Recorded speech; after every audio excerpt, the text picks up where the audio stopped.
Hello viewers, welcome to our channel. నేను మీ చరణ్ పరిమి. తాజాగా జాతీయ చలనచిత్ర అవార్డుల ప్రకటన అయితే వచ్చింది. సో ఏ సినిమాకి అవార్డులు వచ్చాయి, ఏ సినిమాలు తమ హవా చూపించాయి అనేది మనం ఒకసారి చూద్దాం. మన తెలుగు నుంచి అయితే మాత్రం జాతీయ స్థాయి కాకపోయినా తెలుగు రీజన్ వరకు కార్తికేయ 2 ఒక ఉత్తమ తెలుగు చిత్రంగా అవార్డు అందుకుంది. అలాగే తమిళ విషయానికి వస్తే తమిళ్లో పొన్నియిన్ సెల్వన్ 1 ఫస్ట్ పార్ట్ ఉంది కదా, మణిరత్నం సినిమా. సో ఈ సినిమాకి తమిళ కేటగిరీలో ఉత్తమ చిత్రంగా అవార్డు అయితే ప్రకటించారు. అదేవిధంగా కేజీఎఫ్ సెకండ్ పార్ట్ కూడా కన్నడ నుంచి అదొక ఉత్తమ చిత్రంగా కేటగిరీలో వచ్చింది. అలాగే అసలు ఓవరాల్గా ఉత్తమ చిత్రం ఏది అంటే ఆట్టమ్ ద ప్లే, ఆ సినిమా పేరు ఆట్టమ్ ద ప్లే. ఈ సినిమా మలయాళం సినిమా. సో దీనికి ఓవరాల్గా ఈ సంవత్సరం జాతీయ ఉత్తమ చిత్రంగా అవార్డు ప్రకటించడం జరిగింది. సో దీంతోపాటు ఈసారి ఉత్తమ అవార్డులు కొట్టింది మాత్రం మన సౌత్ ఇండియన్ స్టార్సే. ఎందుకంటే ఎప్పుడు కూడా అవార్డులు అంటే ఎక్కువగా నార్త్ ఇండియన్ స్టార్స్కి ఎక్కువగా వెళ్తూ ఉంటాయి. ఒక్కోసారి సౌత్ ఇండియన్ స్టార్స్కి అవార్డు ఇచ్చే టైంలో కూడా ఒకసారి నార్త్ ఇండియన్ స్టార్స్ని మధ్యలో తీసుకొచ్చి వాళ్ళకు అవార్డు వీళ్ళకు అవార్డు పంచి ఏదో ఒక న్యాయం అయితే నార్త్కు చేసేలాగా ప్లాన్ చేస్తుంటుంది ఈ ప్రభుత్వం. గతంలో అంతే ఉంది, తర్వాత బీజేపీ వచ్చాక కూడా అలాగే తయారైంది. అయితే ఇప్పుడు మాత్రం పూర్తిగా కాకపోయినా కొంతవరకు పాక్షికంగా సౌత్ వాళ్ళకి ఎక్కువ ప్రయారిటీ అయితే దక్కింది. అంటే మన వాళ్ళ నటన అంత మెస్మరైజ్ చేసిందని చెప్పక తప్పదు. ఉత్తమ నటుడు ఎవరంటే కాంతారా సినిమా హీరో రిషబ్ శెట్టి. ఆ సినిమాకి hero, director, whole and soul Rishab Shetty. తనే చాలా కష్టపడి ఆ కథ రాసుకొని, తనే డైరెక్షన్ చేసుకొని, తనే నటించి చాలా అద్భుతమైన అవుట్పుట్ తీసుకొచ్చాడు. మొత్తం అది మామూలు రీజనల్ సినిమాగా రిలీజ్ అయ్యి సక్సెస్ అయిన తర్వాత కేవలం డబ్బింగ్ వెర్షన్లో అది పాన్ ఇండియా సినిమాగా రిలీజ్ అయ్యి, అది అంటే ఆల్రెడీ సక్సెస్ అయిన సినిమా డబ్బింగ్లోనే ఓన్లీ అలా రిలీజ్ అయ్యి అప్పుడు పాన్ ఇండియా సినిమాగా బజ్ తీసుకొని 100 కోట్ల కలెక్షన్లు అయితే కలెక్ట్ చేసింది. మిగతా సినిమాలు పాన్ ఇండియా సినిమాలు వేరు, కాంతారా సినిమా వేరు. మిగతావి పాన్ ఇండియా సినిమాగానే ప్రకటించి అదేవిధంగా వాటిని ప్రమోట్ చేసి ఒకేసారి అన్ని భాషల్లో రిలీజ్ చేస్తారు. కానీ కాంతారా అలా చేయలేదు. కన్నడలో రీజనల్గా రిలీజ్ అయ్యి హిట్ అయిన సినిమాని మిగతా భాషల్లో వేరు ప్రొడక్షన్ హౌసెస్ కొనుక్కొని డబ్బింగ్ చేసుకొని రిలీజ్ చేశాయి. అటువంటి సినిమాతోటి దేశం మొత్తం హల్చల్ చేశాడు. అన్ని ప్రాంతాల వాళ్ళకి ఆ రూటెడ్ కన్నడ ప్రాంతంలో ఉండే ఆ ఏదైతే మైథాలజీ కథ ఉంటుందో ఆ ఫోక్ స్టోరీ కనెక్ట్ అయింది. ఏమాత్రం రీజనల్ ఇబ్బంది కానీ లేకపోతే కల్చరల్ డిఫరెన్స్ కానీ ఏది కూడా ఫీల్ అవ్వలేదు. అంత బాగా సినిమా నడిపించాడు. సో అలాగే ఈ సినిమాని బెస్ట్ ఎంటర్టైనింగ్ సినిమాగా కూడా జాతీయ స్థాయిలో అవార్డు అయితే ఇవ్వడం జరిగింది. సో బెస్ట్ ఎంటర్టైనింగ్ సినిమా అంటే కాంతారాని మించిన సినిమా ఏముంటుంది, అంత బాగా ఎంటర్టైన్ చేసింది. అయితే ఇక అనేక అవార్డులు అయితే అనేక సినిమాలకు వచ్చాయి. ఇక ముఖ్యంగా ఉత్తమ నటి వచ్చేసి నిత్యా మీనన్. ఏ సినిమా కంటే తిరుచిత్రబలం, అంటే తెలుగులో తిరు అనే సినిమాగా వచ్చింది కదా, ధనుష్ అలాగే నిత్యా మీనన్ ఇద్దరు పేరు చాలా అద్భుతంగా చేశారు. ఆ సినిమాలో ఆమె నటనకు గాను ఉత్తమ నటిగా అవార్డు అందుకుంది. నిత్యా మీనన్ ఎంత మంచి నటో మనందరికీ తెలిసిందే. చాలా సెలెక్టివ్గా పాత్రలు ఎంచుకొని చేస్తుంది ఆవిడ. ఎప్పుడో ఒకసారి సినిమా చేసినా సరే ఆ సినిమాకంటూ తనకంటూ ఒక గుర్తింపు అయితే తీసుకొస్తుంటారు. సో ఆ విధంగా ఈసారి మాత్రం జాతీయ అవార్డు కొట్టారు. అయితే ఈవిడతో పాటు మరొక నటికి కూడా ఇచ్చారు. ఎందుకంటే ఉత్తమ నటుల అవార్డులు అనేసరికి బీజేపీ వాళ్ళకి ఇక అది ఎందుకు తీసుకురావాల్సి వస్తుందంటే గతంలో కూడా ఇలాగే జరిగింది కాబట్టి తీసుకురావాల్సి వస్తుంది. సో మరొక నటిని కూడా యాడ్ చేసి ఇచ్చారనమాట. సో ఒక గుజరాతీ సినిమా కచ్ ఎక్స్ప్రెస్ అనే సినిమాకి గాను మరొక నటికి ఇచ్చారు, మానసి పరేఖ్ అనే నటికి. సో ఆమె కూడా జాతీయ అవార్డు గెలుచుకున్నారు. అంటే ఎందుకు ఇట్లా వస్తుంది అంటే గతంలో కూడా సూర్యకి ఒక సినిమాకి ఆకాశం నీ హద్దురా సినిమాకి జాతీయ అవార్డు ఇచ్చారు గతంలో ప్రకటించినప్పుడు. అప్పుడు కూడా ఇదే విధంగా అజయ్ దేవగన్కి మరో సినిమాకి ఇచ్చారనమాట. ఐ థింక్ తానాజీ అనుకుంటా ఆయన సినిమా. సో ఆ సినిమాకి అద్భుతంగా చేశారని ఇచ్చారు. కానీ అప్పుడే విమర్శలు వచ్చాయి, అసలు అజయ్ దేవగన్ ఏం యాక్టింగ్ చేశాడు దాంట్లో సూర్యతో కంపారిజనా అని చెప్పేసి. కానీ ఇవ్వాల్సి వచ్చింది. అంటే వాళ్ళ బ్యాలెన్స్ అలా ఉంటుందన్నమాట బీజేపీది. సరే అదలా పోతే అదే కాకుండా అనేక సినిమాలు అయితే బాగా హల్చల్ చేశాయి. ముఖ్యంగా మనోజ్ బాజ్పేయి నటించిన గుల్మోహర్ అనే సినిమా అయితే కొన్ని అవార్డులు గెలుచుకుంది. సో అలాగే ఉత్తమ దర్శకుడు వచ్చేసి సూరత్ బార్జాత్య, సీనియర్ డైరెక్టర్. సో ఆయన తాను తీసిన ఒక హృద్యమైన సినిమా, అమితాబ్ బచ్చన్ గారితో తీసిన ఒక హృద్యమైన సినిమాకి ఆయన అవార్డు గెలుచుకున్నారు. ఆ సినిమా పేరు వచ్చేసి ఊంచాయి. అమితాబ్ బచ్చన్, అనుపమ్ ఖేర్, అలాగే డానీ డెంగ్జోంగ్పా, అలాగే బోమన్ ఇరానీ. సో సీనియర్ నటులంతా కలిసి చేసిన ఈ సినిమా ఒక ఫీల్ గుడ్ సినిమా. సో ఈ సినిమాకి గాను సీనియర్ డైరెక్టర్ సూరత్ బార్జాత్య గారు జాతీయ అవార్డు అయితే గెలుచుకున్నారు.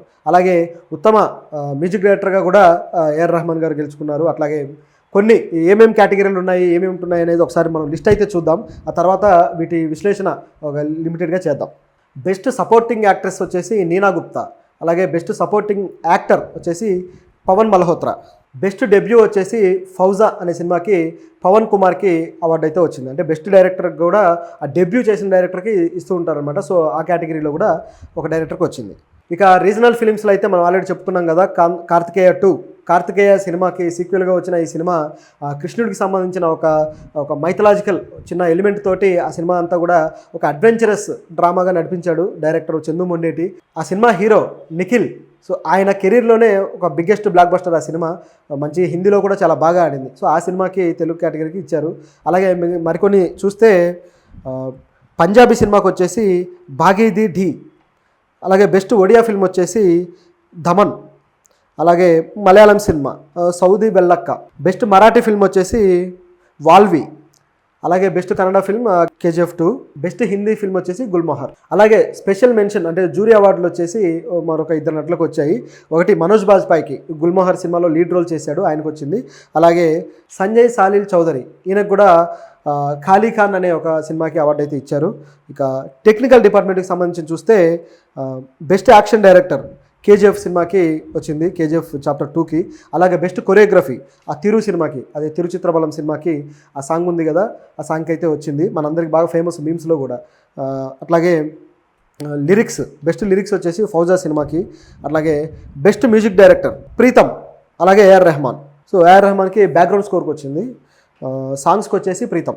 బెస్ట్ మేకప్ అపరాజితో, అలాగే బెస్ట్ కాస్ట్యూమ్స్ కచ్ ఎక్స్ప్రెస్, అట్లాగే బెస్ట్ ప్రొడక్షన్ డిజైన్ అపరాజితో, అలాగే బెస్ట్ ఎడిటింగ్ ఆట్టం అనే సినిమా బెస్ట్ ఉత్తమ చిత్రంగా కూడా ఈసారి అదే గెలుచుకుంది Aattam. So best sound design Ponniyin Selvan part 2, Ponniyin సెల్వన్కి తమిళనాడు నుంచి తమిళనాడు కేటగిరీలో ఉత్తమ చిత్రంగా ఎన్నుకుంది కదా, సో దానికి వచ్చింది. అలాగే బెస్ట్ స్క్రీన్ ప్లే ఆట్టం సినిమాకి, అలాగే బెస్ట్ డైలాగ్స్ గుల్మోహర్, అలాగే బెస్ట్ సినిమాటోగ్రఫీ పొన్నియిన్ సెల్వన్ 1, అలాగే best female playback singer Saudi Vellakka సినిమాకి వచ్చింది. అట్లాగే బెస్ట్ మేల్ ప్లేబ్యాక్ వచ్చేసి బ్రహ్మాస్త్ర సినిమాకి. సో ఇది ఈ సినిమా అవార్డులు. సో ఇక దీనికి సంబంధించి ఇంకా మరిన్ని విషయాలు మనం చర్చిద్దాం. ముఖ్యంగా దీంట్లో గమనిస్తే ఉత్తమ చిత్రాలుగా అవార్డులు, రీజనల్ స్థాయిలో వచ్చిన అవార్డులు సినిమాలు గమనించి చూసినా కూడా మనకు విషయం అర్థమవుతుంది. అది ఏంటయ్యా అంటే ఎక్కువగా కాస్త డివోషనల్ టచ్ ఉన్న సినిమాలకే అవార్డులు ఇచ్చుకుంటూ వచ్చారు అని. అలాగే కమర్షియల్ సినిమాలనే ఉత్తమ సినిమాలుగా చూపించడానికి ప్రయత్నం చేశారు అనేది కూడా మనకు కనిపిస్తుంది.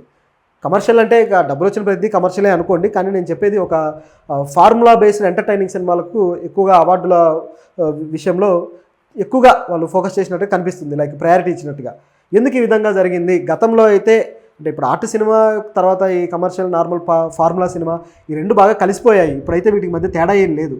కానీ ఖచ్చితంగా ఒక సినిమాటిక్ ఈస్థెటిక్స్ అనేవి కొన్ని ఉంటాయి. అంటే నేల విడిచి సాము చేసే కథలు వేరు, అలాగే రియాలిటీకి దూరంగా లాజిక్కి దూరంగా నడిపించే కథలు వేరు. ఆ రియాలిటీ కావచ్చు లేదా క్రియేటివ్ ఎసెన్స్ అనేది ఇంకా అద్భుతంగా చూపిస్తున్న సినిమాలు వేరు. సో వీటి మధ్య తేడా ఇంకా ఉంది. ఒక సున్నితమైన భావోద్వేగాలతో కూడిన సినిమాలు కావచ్చు, లేదా సామాజిక బాధ్యతని లేకపోతే ఒక రెస్పాన్సిబిలిటీని చూపిస్తూ తీసిన సినిమాలు కావచ్చు, ప్రశ్నిస్తూ తీసే సినిమాలు కావచ్చు, ఇలాంటి సినిమాల విషయంలో గతంలో అయితే వీటికి అవార్డులు వచ్చాయి. ఇప్పుడు మాత్రం వీటిని పూర్తిగా పక్కన పెట్టినట్టు కనిపిస్తుంది.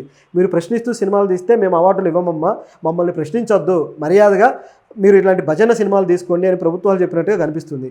గతంలో ఇదే సమస్య వచ్చింది. జై భీమ్ సినిమాకి మాత్రం అవార్డు రాలేదు, మామూలు వేరే సినిమాలకు మాత్రం అవార్డులు వచ్చాయి. జై భీమ్ ఎందుకు అవార్డు గెలుచుకోలేకపోయింది అనే పెద్ద క్వశ్చన్ అయితే రైజ్ అయింది.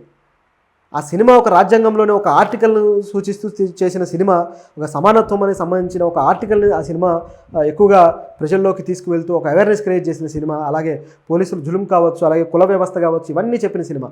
కానీ దాని గురించి మాత్రం ఏ అవార్డు ప్రకటించలేదు. మిగతా కమర్షియల్ సినిమాలకు మాత్రం అవార్డులు ఇచ్చారు అని చెప్పేసి విమర్శలు వచ్చాయి. ఇప్పుడు చూసినా కూడా అలాగే కనిపిస్తుంది. అంటే మన తెలుగు సినిమాకి అంటే ప్రతి కేటగిరీకి ఒకటి ఇస్తున్నారు కాబట్టి సంతోషం. మన తెలుగు వాళ్ళకు వచ్చి చూస్తే మాత్రం జాతీయ స్థాయిలో అవార్డు అయితే రాలేదు. కేవలం జాతీయ స్థాయిలో ప్రాంతీయ కేటగిరీకి మాత్రం అవార్డు వచ్చింది. గతంలో జాతీయ స్థాయి అవార్డులు కూడా గెలుచుకున్న సందర్భాలు ఉన్నాయి. ఇప్పుడు తరుణ్ భాస్కర్ అయితే తన మాటలకి పెళ్లి చూపుల సినిమాకి జాతీయ స్థాయి అవార్డు గెలుచుకున్నాడు. ఇట్లా గతంలో అయితే కొన్ని సినిమాలు ఉత్తమ చిత్రాలుగా జాతీయ స్థాయిలో గెలుచుకున్నాయి. బాహుబలి 1 పార్ట్ 1 కావచ్చు, ఇవన్నీ కూడా. ఇప్పుడు మాత్రం ఎందుకనో కాస్త వెనకబడ్డట్టే ఉంది తెలుగు సినిమాలు. ఎక్కువగా కన్నడ సినిమాలకి కొంత ప్రాధాన్యత వచ్చింది, అలాగే హిందీ సినిమాలకు ఎప్పుడు ప్రాధాన్యత ఉంటూనే ఉంటుంది.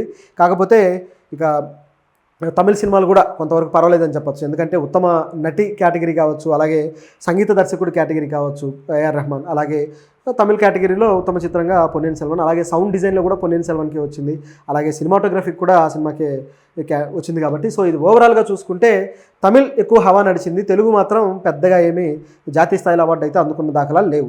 ఎందుకు ఈ విధంగా జరిగింది? నిజానికి చాలా కాలంగా తెలుగు సినిమాలకే ఎక్కువగా ఈ పేరు కానీ ఖ్యాతి కానీ పెరుగుతూ వస్తుంది ఆఫ్టర్ బాహుబలి.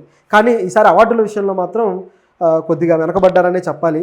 దీనికి గతంలో కూడా గత ఇదిలో చూసుకుంటే నాని సినిమాకి అవార్డు రావడం జరిగింది, అది కూడా ప్రాంతీయ అవార్డే అనుకోండి. ఎందుకో కొద్ది కాలంగా మన వాళ్ళు పికప్ అయ్యారు, మళ్ళీ జాతీయ స్థాయిలో తగ్గిపోతుంది మన సినిమాల పరిస్థితి. బహుశా ఆ కాన్సెప్టుల విషయంలో మన వాళ్ళు వెనకడుగేస్తున్నారా, లేకపోతే ఆ మేకింగ్ విషయంలో వెనకడు జరుగుతుందా అనేది మన వాళ్ళు ఆలోచించుకోవాల్సిన పరిస్థితి ఉంది. ఇకపోతే ఈ కార్తికేయ 2 కావచ్చు, అలాగే కాంతార కావచ్చు, అలాగే కేజీఎఫ్ కావచ్చు, ఇవన్నీ కూడా కేవలం కమర్షియల్ టెంప్లెట్లో చెప్పిన సినిమాలు. కార్తికేయ 2 అయితే పూర్తిగా ఒక మైథలాజికల్ పాయింట్ని పెట్టేసుకొని దేవుడి చుట్టూ తిరిగిన కాన్సెప్ట్, పైగా దాంట్లో నాస్తికత్వాన్ని కూడా కాస్త ఎద్దేవా చేస్తూ రాసిన సీన్లు డైలాగులు కూడా ఉన్నాయి. సో ఆ టైప్లో తీర్చిదిద్దారు ఆ సినిమాని. కాకపోతే అది కూడా అడ్వెంచరస్ మోడ్లో తీసిన సినిమా. సో మరి దాంట్లో ఉత్తమ క్వాలిటీ ఉన్న అంశం ఏంటి అనేది ఇప్పుడున్న ప్రశ్న. కాకపోతే వచ్చినందుకు సంతోషం, కానీ ఉత్తమ క్వాలిటీ ఉన్న అంశాలంటే ఒక సామాజిక బాధ్యతను సంబంధించినవి కాదా, లేకపోతే ఏవైనా ప్రజలకు సంబంధించినవి, లేకపోతే ప్రభుత్వ వ్యవస్థల్ని ప్రశ్నిస్తూ ఉండేవి, లేకపోతే అన్యాయాలకు సంబంధించో అక్రమాలకు సంబంధించో ఇలాంటి వాటి మీద ఈస్థెటిక్స్ తోటి అద్భుతంగా తీసిన సినిమాలు లేవా అన్న ప్రశ్న అయితే ఇప్పుడు మనం వేసుకోవాలి. ఇక కాంతార సినిమా కూడా అంతే. కాంతార కూడా సేమ్ కార్తికేయ లాగానే ఒక మైథాలజీ పాయింట్ని పెట్టుకొని, అది కూడా ఫోక్లోర్. నిజానికి ఆ కథ కూడా మైథాలజీలో కన్నా కూడా ఫోక్లోర్లో ఎక్కువగా ఉంది ఆ కథ. సో దాన్ని వీళ్ళు కథగా చేసి చెప్పడం, అది కూడా కామెడీ జానర్లో, యాక్షన్ జానర్లో వెళ్తుంది.